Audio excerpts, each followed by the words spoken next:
Donna, how do you feel about nepotism in the county offices?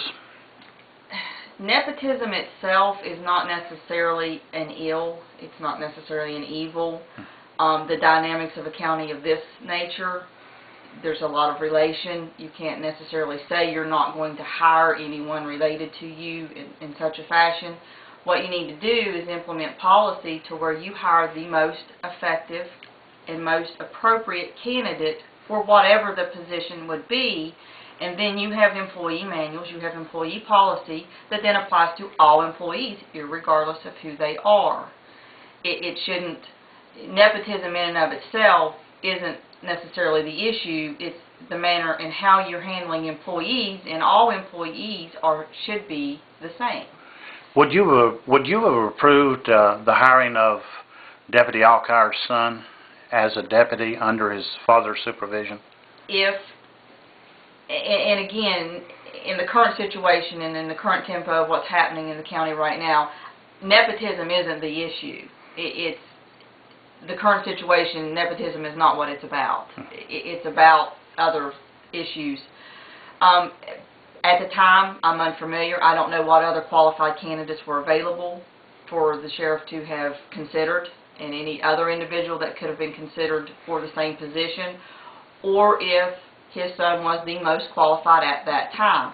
It's a manner in how it's been handled since then that has come up that makes nepotism not the issue. It's the handling of your employees, and I believe that's been the issue, not so much should he or shouldn't he have hired him.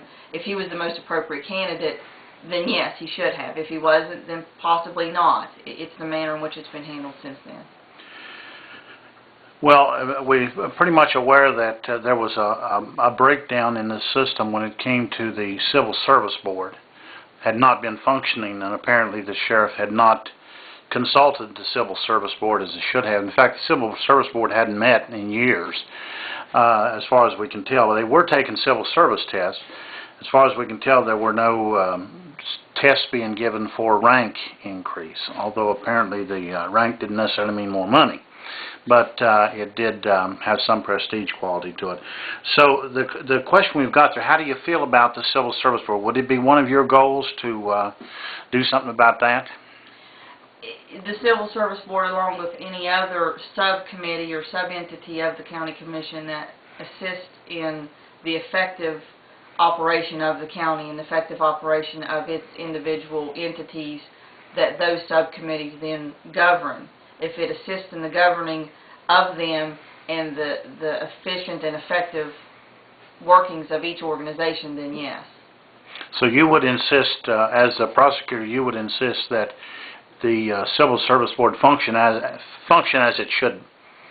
As it should, at least be impaneled and be there and meet pursuant to their own guidelines and their own bylaws and their own rules of their organization, to where that it does facilitate the process and it facilitates the governing of the organization that civil service would be, which would be through the Sheriff's Department. And it would give the deputies, it works both directions. It protects the county as well as it protects the individuals hired under it if they have grievances, if they have issues. It's a governing body for them to go to also. It protects both sides. All right, and that kind of brings us naturally into the proposed drug policy for the county. How do you feel about drug testing? I'm an advocate of that policy. I've been an advocate of it. I've been speaking to various organizations through this county about that already. But I prefer to look at it as a substance abuse policy more so than drug testing policy. That's more of a slang term. You can be addicted to many different substances, and it's not just drugs. You've got drugs, be it illegal, prescription, and alcohol, or any other substance that would cause you to be impaired and not able to execute the duties of your office effectively.